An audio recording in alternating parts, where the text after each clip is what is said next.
দোকানে বিক্রেতা সেজে 1,20,000 টাকা হাতিয়েছিল যুবক। তদন্তে নেমে অভিযুক্তকে গ্রেপ্তার করার পাশাপাশি সমস্ত টাকা উদ্ধার করল আমতা থানার পুলিশ। জানা গেছে ঘটনাটি ঘটেছে গ্রামীণ হাওড়ার আমতা থানার বন্দর এলাকায়। পুলিশ সূত্রে জানা গেছে গত 1 আগস্ট দুপুর 1টা নাগাদ আমতার বন্দর এলাকায় একটি মুদিখানা দোকানে আসেন রাজা ব্যানার্জি নামের এক ব্যক্তি।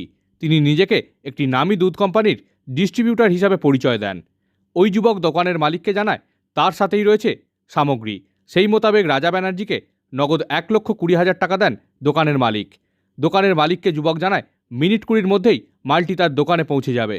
এর মধ্যে বাথরুম যাবার নাম করে টাকা নিয়ে দোকান ছেড়ে যান ওই যুবক। সময় ঘুরে গেলেও আর দোকানে ফেরেনি ওই যুবক।